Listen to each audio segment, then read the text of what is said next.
What's up? Ako nga pala si BT at nandito ngayon tayo sa BT Reaction. And welcome to my channel, Tunay na Kritiko. At meron tayong panonooring video ngayon. Ito po ay nagmula kay Ders TV. Sa mga hindi pa po nakakabisita sa channel ni Ders TV, bisita na po kayo mga katunay. At kung hindi pa kayo nakakapag-subscribe, subscribe na din po kayo mga katunay kay Ders TV. At syempre, wag rin po nyo sanang kalimutan na mag-subscribe dito sa channel ko sa Tunay na Kritiko. Sa mga hindi pa nakakapag-subscribe, and click the notification bell para maging updated po kayo sa mga reaction videos na aking ilalabas. At wag na natin pagtagalin at sabay-sabay na nating panoorin ang laman ng video na hatid sa atin ni Ders TV at bibigyan natin ng reaksyon. Pasok! Hello po sa inyong lahat. Magandang araw po. Kamusta na po kayo? Andito na naman ako, ang inyong lingkod na legit Dower Cards na tagahatid na mga legit na kaganapan tungkol sa TBJ. Kaya kung isa kayo sa hindi pa nakasubscribe sa ating channel, nako, i-click nyo na po ang subscribe at bell button dyan sa baba para pag may mga bago akong balita, ay mano-notify po kayo agad-agad. At bago nga po natin simulan ng balitaan, ay nais ko lamang pong magpasalamat sa inyong lahat sa walang sawa po ninyong pagsuporta at pakikinig sa aking mga daily update. So eto na, at simulan na po natin ang balitaan na ito ay nating pag-usapan ng tungkol sa kumakalat na issue nitong nakaraan tungkol sa mga host po ng Tape Bulaga na kung saan ay hindi na daw makikita madalas ang mga ilan dito dahil busy na umano sa ibang mga proyekto. Yan yung papress ng tape na siyang kumalat ng kumalat hanggang sa may mga umuugong na balita na nalulugi na daw ang Tape Bulaga, kaya magkakawala na ang ilang mga host nito.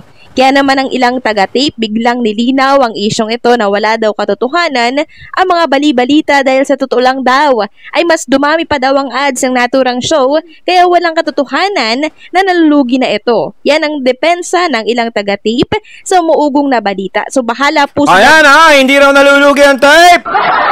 Oh, nagbigay na sila ng pahayag ha.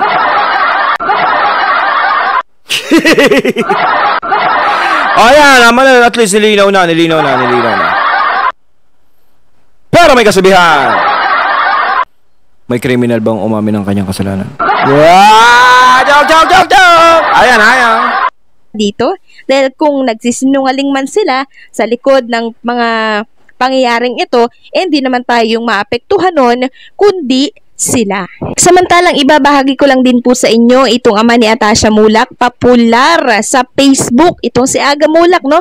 So ipapakita ko po sa inyo, ayan, popular po siya at talaga namang pinag-uusapan sa iba't ibang social media platform. Simula po nang pumasok si Atasha sa EAT, ang focus na po ng karamihan ay sa pamilya po ni Atasha. Mas lalong naging matunog ang pangalan ng family ni Aga Mulak nang gulatin tayo ng anak niyang si Atasha dyan sa EAT. Ayun, At ngayon, ito pong si Atasha, kabi-kabila na po yung mga proyekto na ginagawa niya. Ito na yung simula ng maningning na bukas po ni Atasha sa showbiz industry. Mantakin mo, ang ganda ng pasok ni Atasha Mulak sa show business. At alam natin, no, yung batang yan is talagang anak ng kilalang Aga Mulak, ang Tom Cruise ng Pilipinas. O, di ba? Para sa akin siya yung Tom Cruise ng Pilipinas, eh. Yung tipong kahit nagkakaedad na, hindi pa rin nagmumukhang matanda siya. Batang-bata pa rin. Sariwang-sariwa pa rin tignan ng isang Aga Mulak. At syempre, ang Miss Universe. Tama ba ako? Miss Universe na si Charlene Gonzalez, no? Si Ma'am Charlene na sumali nga noon, no? Naging controversial yung question and answer niya nun, 'di ba? Yung high tide or low tide. Pero isa din sa maganda talaga yan dito sa mga binibini natin dito sa Pinas na napatibok ang puso, no, ni Sir Aga Mulak. At ito nga, 'di ba, ang anak nila na isang napakaganda ding bata na ngayon ay nasa E80 na. Isa pa sa magbibigay ng tuwa at saya sa buong sambayan ng Pilipino. Hindi talaga siya nagkamali ng piniling landas, maging ang E80, right choice niya ito. At syempre, marami po ang nagtatanong, bakit si Atasha Mulak po ang pinili ng TBJ? So meron tayong nakalap na info na ito palang mga magulang ni Atasha ay dating mga naging katrabaho na po ng TBJ. Ayon nga po dito sa isang page, baka nagtataka kayo kung bakit napao ng TBJ sina Aga at Charlene na sa kanila isama si Atasha. Aba, ang TBJ pala yung lumapit kay Atasha, no? Aba. Or sa family po, sa parents nitong si Atasha, upang si Atasha ay mapao na sumali dyan sa EAT. Nakasama na pala ng TBJ si Aga sa Super 1, 2, 3 Alam at ko si yan, yung Charlie Super 1, 2, naman 3. ay naging co-star ni Bossing sa sitcom na 143. So ayan, ipapakita ko 1, po 2, sa 3, inyo 1, 4, 3. yung mga picture na kanilang pinagsamahan noong mga araw. So may pinagsamahan pala talaga itong ang TBJ at ang parents nitong si Atasha. Kaya mabilis pong napao itong parents ni Atasha na sa kanila po umanib itong anak nila, no? So ayan po, kaya pala madali lang ding nakapasok si Atasha sa EAT dahil ang mga magulang nito ay may pinagsamahan sa TBJ, ano? Oo, So, syempre kapag may pinagsamahan, yan ang pinakamaganda. No, tsaka malaki respeto ni Aga Mulak talaga diyan sa TVJ dahil yan kasama nila sa pelikula. Batang-bata pa TVJ yan. Lalong batang-bata pa si Sir Aga Mulak niyan. At nakasama ni Bossing si Charlene Gonzales, 'di ba? Si Ma'am Charlene. Oh. Siyempre kanino pa ba nila ipagkakatiwala yung anak nila? Siyempre, doon talaga sa mga kilala nila. Oh, kahit naman siguro alokin nyo ng kabila, I'm a power, yeah, yeah. now, you know. Samantalang pag-usapan naman natin ang tungkol sa video po ni Joey De Leon kuha po sa EAT or sa Gimme 5 tungkol sa lubid na ini-issue ng mga haters sa EAT. Sa mga hindi pa po nakakaalam ng isyong ito, may katanungan po kasi ang Gimme 5 na magbigay ng 5 bagay na sinasabit sa leeg at nang hindi po mahulaan ng player ang 4 na bagay na sinasabit sa leeg kasi necklace lang po yung nasabi niya doon. Sinabi po ni Joey ng pa-joke ang salitang lubid. Baka nakakalimutan nyo. Ganyan. Na siyang ginigiit ng haters na trigger suicide daw ang ginawa or sinabi ni Joey De Leon. So kahapon, yung video na pinakakalat nila sa Twitter, may 1.8 million views lang ata, no? Ngayon, pag-check ko po, magti 3 million na po. 2.9 million na po ang views nito sa Twitter. Dahil sa ginagawang pag-share, retweet ng ilan na gusto ding pabagsakin ang TBJ. Nangunguna po dito ang ilang mga page na kumakalaban sa TBJ. Nangunguna po sila sa pagpapatrend niyan. Unang-una po, walang masamang sinabi si Joey doon kasi tama nga naman na ang lubid nilalagay sa leeg kasi tinatali yan sa mga leeg ng hayop tulad ng baka, kalabaw, kambing, kabayo para hindi po makawala. Walang ginawa si Joey De Leon para sabihan na trigger si Joey ng suicide. Pangalawa, walang lubid sa nasabing show. Wala siyang pinakita or inaction para sabihang trigger suicide ang lubid. Bagkos ay salita lamang na hindi pa nga malinaw kung ano ang tinutukoy ni Joey sa lubid. Sa hayop, kitang-kita naman na hinahanapan talaga ng butas ang EAT o ang TVJ, no? Kapag sila nakakita ng butas, ayun yung ibinabato nila. No, tama naman si Ders TV na wala naman na pinapakitang lubid, no? Kung suwi, yun na yon. No, kung ganun man yon, yung iniisip ng mga tao sa sinasabi ni Sir Joey De Leon, may nakita ba kayong lubid diyan na talagang yung pinanggagamit sa ganun? Alam nyo na yon. 'Di ba? Tama naman si Ders TV, maraming tinatalian ng lubid, 'di ba?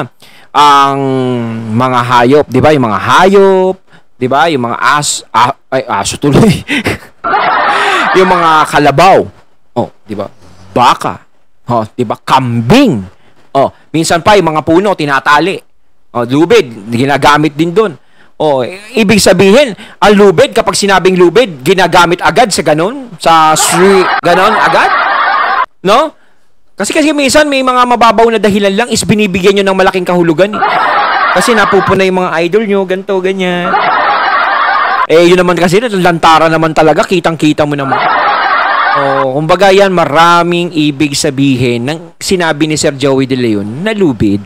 Hindi naman siguro agad na magti-trigger yun sa Sus! ba? Or sa tao ba? Alam naman natin, ang mga joke talaga nitong si Joey, henyo lang ang makakagets nito. At dahil maraming hindi henyo, ayan, binibigyan po nila ng issue. Binibigyan nila agad ng mali siya. Ito na nga ba ito yung kalaban eh. Ito yung totoong kalaban, yung nagpapahamak sa TVJ. At pinagtutulungang pagtrendingin ang naturang may mali siya daw na ganap dyan sa EAT, no? So sabi nga ng ilang netizen, ukol dito sa isyong ito, basahin natin, ano? Triggered warning po siya if yung context ng usapan is about mental health or anything about health. Pero hindi naman ganun usapan sa segment. Tanong lang naman nilalagay sa leeg, pwede naman talagang lubid sa leeg ng baka, kalabaw, kabayo. So pag lubid, binanggit, suicide na agad. So ayan, sabi pa niya, baka nagbibigay ng itim na kulay eh. Na talagang may demolition job sa #LegitDoberCads at official TVJ. Talagang may paghanap sila ng butas lagi. Tapos, pansinin nyo, yung mga FB page, Twitter account, at yung ibang news site, alam nyo kung sino-sino sila. Halos sabay-sabay sila agad nagbabalita. Sabi pa niya, nako, eto na naman to mga pa-woke na to. First of all, wala namang binanggit si Joey De Leon about suicide. Mas kayo nga ang nagpo-promote, kakabanggit nyo ng word na suicide. Oo, sila yung nagdidiin ng ganun, yung pag-iisip. No, parang doon lang ginagamit yung lubid. Minsan din yung utak yung palawak-lawakin lang ng konti. No, hindi na masamang palawak-lawakin yan eh. Basta wag lang isobra para hindi lumagpas. Naman, sinasabi lubid sa leeg ng baka, kalabaw, sa kabayo. Naghahanap lang kayo ng butas. Tapos, may isang netizen nag-comment, my point, kakapatrend nila lalong napopromote yung suicide. At ang reply naman po ng isa, talagang yan ang motibo nila, yung hanapan ng butas ang mga legit Dobercads. Nung nakaraan lang si Alan Kay, yung pilit nilang binibira doon sa contestant ng Bortas 5. Ngayon naman si Boss Joey De Leon. So tama po yung naging komento ng ilang netizen dito sa Twitter tungkol dito sa issue po ng lubid na siyang binabato ngayon kay Joey De Leon, diba? Sa kagustuhan nilang hanapan ng butas, ang EAT at ang TVJ, lahat talaga ibibigyan po nila ng mali siya. At isa pa, tulong-tulong na rin po yung mga site, news site dyan upang ipakalat ito. Talagang ang motibo po nila ipabagsakin ng TVJ, Hindi kayo magtatagumpay, kala nyo? So, hindi nila alam, lalong sumisikat ang EAT sa ginagawa po. Imagine, halos 3 million views na po ang video na pinapatrend nila. Para sumisikat ang EAT in good terms. No? Yung iba kasi, tumutunog sila, pero in bad terms. Tama ba kasi sinasabi? Umani ng hate comments ang EAT at ang TVJ ay mapabagsak, no? So, ang alaata nila sa ganitong paraan babagsak ang TVJ at ang EAT. So, hindi po. Dahil mas lalo pa nga silang sisikat sa ginagawa nila. Ayun, natating natin ngayon ang video na nagbula kay Ders TV. Ayan, tama lahat ng mga sinasabi ni Ders TV, no? At wala kayong alam. At bago din kayo magsalita, no, kayong mga nag-iisip doon ng masama sa lubid na sinabi ni Sir Joey, no, is pag-isipan nyo muna kung doon lang talaga ginagamit yung lubid sa SWI at marami naman talaga na pinaggagamitan ang lubid. Hindi porket sinabi ni Sir Joey na lubid, yun na yun. Kayo nagpakalat na kayo nang nagpakalat ng kung ano-ano. Grabe. Kayo mga katunay na masasabi nyo sa lubid. Sa mga napapanood natin, no? Dito sa video na to at binigyan natin ng reaction. Comment lang po kayo. So once again, I'm BT and I'm out. Peace!